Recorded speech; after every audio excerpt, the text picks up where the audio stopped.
자, 앞서 전해드린 이 대통령의 장동혁 대표를 향한 공개 질의. 장동혁 대표가요, 자신의 SNS에 곧장 입장을 밝혔습니다. 먼저 지난해 자신이 가진 부동산은 실거주용이다 라면서 투기성이 아니다 이렇게 했죠. 장동혁 대표의 목소리, 당시의 목소리를 다시 한번 들어보시죠. 집 한 채 없는 국민들에게는 정치인으로서 아파트 4채를 보유하고 있다는 그것 자체가 마음이 무겁습니다. 민주당이 지적하는 아파트 4채를 합한 가격이 6억 6천 정도 됩니다. 그리고 시골의 아파트와 나머지 것을 다 합하더라도 아파트 그리고 주택 가격의 총 합산액이 8억 5천 정도 됩니다. 제가 가지고 있는 부동산은 전부 다 실거주용이거나 특별한 다른 목적을 가지고 있습니다.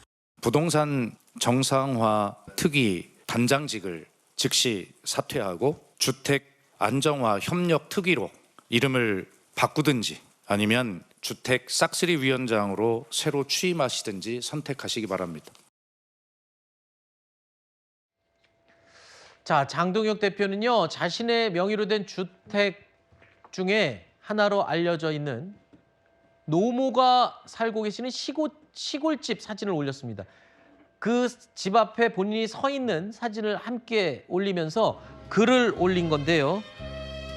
이 집을 없애려면 내가 얼른 죽어야지 에휴라고 말하는 노모의 사연을 적었습니다.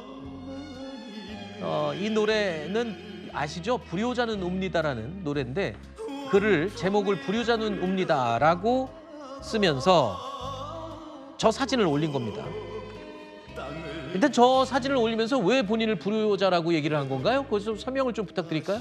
네, 그러니까 장동혁 대표가 저 포스팅을 올린 배경이 이제 연휴 첫날 아침부터 이재명 대통령이 다주택자들에 대해서 일종의 악마화를 해서 다주택자들 때문에 청년들이 집을 못 사고 또 지금의 이렇게 집값이 폭등하는 것이 마치 다주택자들 때문이다라는 식으로 호도를 했기 때문에 장동혁 대표가 그에 응수하기 위해서 내가 지금 와 있는 우리 노모의 주택, 저 주택이 이제 거래가가 아닌 이제 그 공시지가 기준으로 한 2천만 원에서 3천만 원 사이에 있는 충남 보력의 주택입니다. 네. 저런 주택을 이제 어쩔 수 없이 몇십 년 동안 노모가 거주를 했고 본인이 상속받은 것인데 그런 사례로 본인이 가지고 있는 저런 주택에 대해서 그러니까 저런 식으로 주택을 가지고 있는 다주택자에 대해서도 마치 대통령이 비판하는 것에 대해서 그것은 온당치 않다라는 얘기를 장동혁 대표가 한 것이고 실제로 장동혁 대표가 가지고 있는 모든 부동산을 합한다 그래도 제가 성동구에 살고 있는데요. 네. 성동구에 20평대 아마 최근 한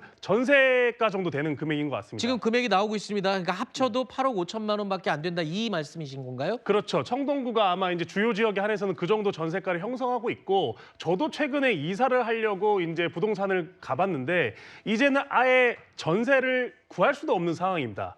그래서 제가 그 계약을 갱신할 때는 완전 월세 계약을 해야 될 상황인데 이런 상황에 대해서 모든 임대사업자, 모든 다주택자에 대해서 마치 그 사람들이 지금 작금의 부동산 폭등의 주요 원인이라는 식으로 여당과 대통령실에서 대처하고 있는 것은 굉장히 본질을 흐리는 것이기 때문에 장동혁 대표는 그에 대해서 비판하기 위해서 저런 포스팅을 올린 것입니다. 네.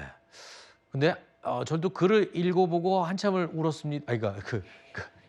죄송합니다. 불효자는 웁니다는 말을 하려다가 제가 울었다는 소리가 아니라요. 굉장히 헷갈렸습니다.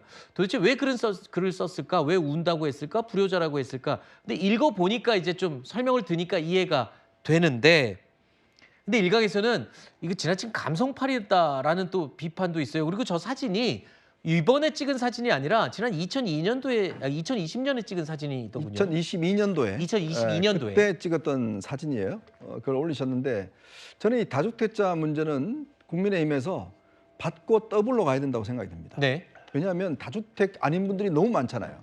그러면 이 다주택자 문제에 대해서 국민들은 누구에게 편을 들까요?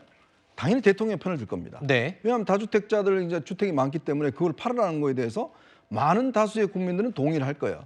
근데 장동혁 대표도 올렸지만 우리 지금 서울에 집이 있으면서 지방에 집이 있는 거, 이 다주택자. 사실 이거는요, 어떤 면에서 보면 지금 장동혁 대표 같은 경우는 어머님 모시는 곳이잖아요. 네. 이 다주택자와 서울 지역에 괜찮은 지역에 2개, 3개 있는 다주택자와 이건 차원이 다른 문제거든요. 아하. 그러면 좋습니다. 다주택자 이거 해결합시다.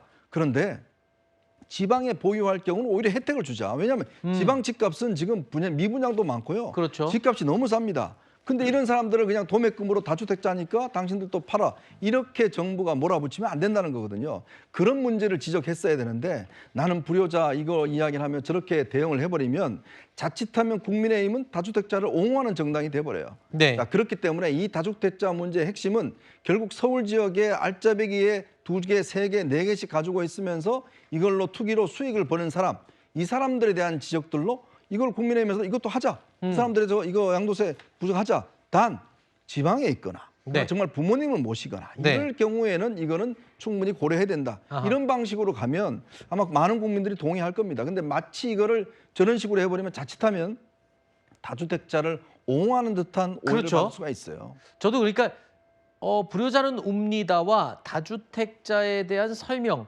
이게 도대체 어떤 연관성인지를 좀 이제 이해를 하는데 시간이 좀 걸렸거든요. 그런데 지금 말씀하신 대로 오히려 지방에 있는 집을 보유하는 것을 좀 권장하도록 차별화해서 구분해서 설명을 했으면 어떨까라는 아쉬움을 좀 설명을 해주셨습니다.